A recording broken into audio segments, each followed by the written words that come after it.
Squid Game Season 3 has many disturbing theories that'll make you sick to your stomach. But first, let's look at one that nobody wants to talk about. In Season 3, player 333 will be doomed. No matter what he does, he won't be able to escape. Some fans believe that Season 3 might be setting up one of the darkest transformations yet, one that mirrors the frontman's story. Before we talk about that, we need to understand the frontman's story. The frontman, or Hwang In-ho, became a participant in the Squid Games after his wife fell seriously ill due to a liver condition. In-ho's wife would then die if the two couldn't get the funds together to pay for the treatment. In-ho would accept money from a criminal that got him fired because it was misinterpreted as a bribe. This caused him to lose his job. Like all the other characters, In-ho was desperate and saw the games as an opportunity. Luckily, In-ho won the games, but it was too late for his wife. After that, he pretty much went insane and started working for Oh Il-nam. This is similar to player 333 Myung-gi. Myung-gi's pregnant ex-girlfriend Kim Jun-hee, who also joined the games, is pregnant with his kid. If Jun-hee doesn't make it through the games, Myung-gi would have nothing left. He's got no future, no family, and no way back to the real world. And that's where things get pretty disturbing. Think about the frontman. His past filled with regret. During his time before the games as well as during them, he lost everything he cared about. But he didn't just survive the games, he ended up running them. And so far, Myung-gi seems to be going down the same path. If you thought that was a crazy theory, just remember, they get so much more disturbing later in the video, from freaky games to torture theories. When he crosses paths with Gi-hun in Season 2, everything changes. The two gather a team and create a plan to bring down the games. Despite the plan being absolutely cooked so far, many fans have crazy theories for it in Season 3, but I'm going to be talking about the most likely one. Jun-ho is actively searching for the island with his team, and when Jun-ho finally finds the island, it won't be what he expected. After the revolution and later into Season 3, fans believe the guards will have betrayed the frontman. The games will be spiraling out of control, and in the middle of the chaos, the Ho brothers reunite, and it's not going to be a happy ending. In-ho knows his time is up. The games are completely over. Jun-ho will try and convince In-ho to come back with him, but it won't work. In-ho has nothing outside of the games. There's only one thing left to do: buy enough time for everyone to escape and end the games. To do that, he's willing to give them enough time before destroying everything using the bombs that have been planted around the island. The main characters will make it out, and the games will be destroyed by In-ho once and for all, giving him somewhat of a redemption arc. To me, this is probably the most crazy thing that could realistically happen, but the next theory is so much worse. Gi-hun isn't just a player anymore, he's the main target. The front man doesn't want to kill him, it's too easy. He wants to break him. In Season 1, Gi-hun survived because he never lost hope and has serious plot armor. Even after everything that happened, from betrayals to deaths, he still believed the games could be stopped. Which takes us to Season 2, where his main goal was to stop the games. Even when he went back into the games and got put into the action again, he still had hope that he could end the games. And that's what makes him a threat to the frontman, and this is exactly why the frontman has something much worse planned for Season 3. In a promotional image for Season 3, we see Gi-hun handcuffed to what looks like a bed. Fans have theorized that Gi-hun will have a much more painful time in the next season. He'll be getting tortured. The frontman isn't trying to destroy Gi-hun. In reality, he's trying to turn him into his replacement.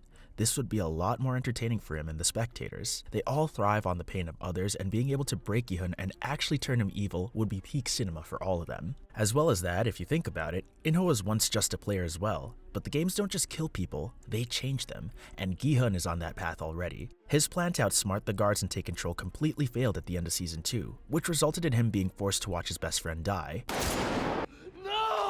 And from here, the frontman will force Gi-hun to play again, but this time, he won't be just fighting for survival. He'll be tied up, powerless, and watch the other players get slaughtered. The frontman has one goal, and that is to make Gi-hun lose his faith in everything. Gi-hun has hoped to end the games once and for all, right?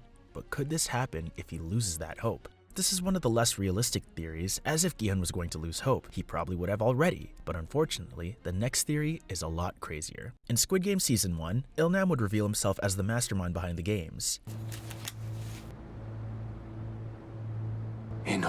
And in Season 2, the frontman also disguises himself as a player, but this has left many fans suspicious of numerous other players, with the main one being Min-soo for a very weird reason. At first glance, he seems like the weakest contestant we've ever seen, timid, emotional, completely out of his depth. After Semi's death, he's left vulnerable, with zero allies, no strategy, and no chance at survival. But what if that's exactly what he wants us to think? One hidden detail at the end of Season 2 could change everything. All because of its name, Chol-soo. The name might seem random, but in old Korean textbooks, 3 characters were used to teach children: Chol-soo, Young-hee, and Min-soo. Young-hee is the original doll from Red Light, Green Light. Chol-soo is the newly introduced doll, and then there's Min-soo. This could link Min-soo to the games on a deeper level, but this isn't the only reason why people are suspicious.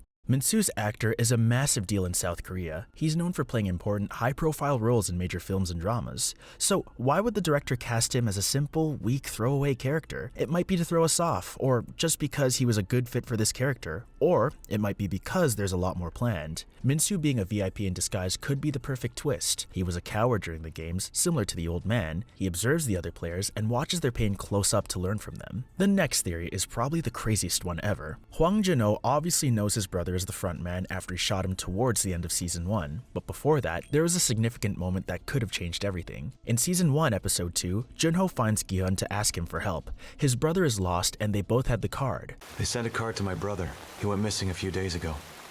You can help me. But Jin-ho doesn't even show Gi-hun what his brother looks like. At the time, Jin-ho probably didn't trust him, and honestly, why would he?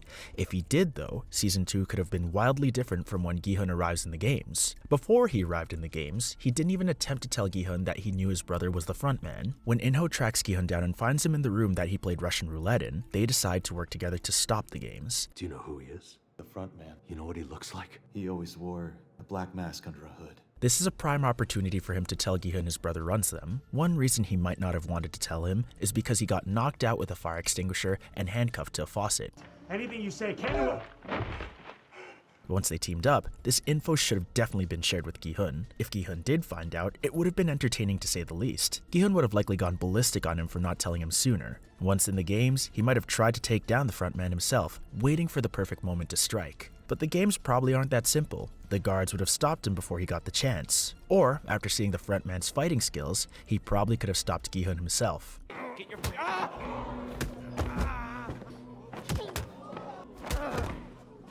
The next theory is one of the most hated fan theories I have ever seen. Every challenge is carefully designed to test the players in ways they don't expect. And if the hints in Season 2 are anything to go by, Season 3 might feature one of the most brutal and most sickening games yet: human chess.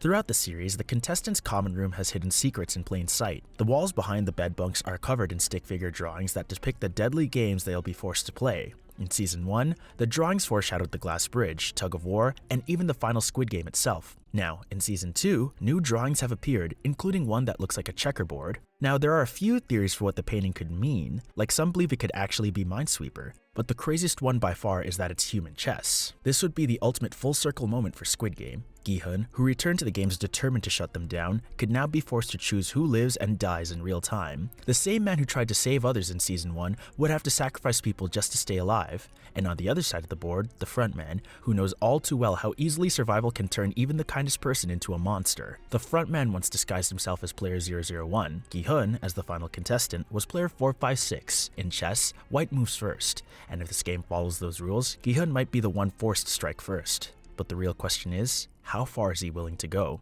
If you enjoyed this video, you'll enjoy my video about the most loved versus most hated Squid Game characters.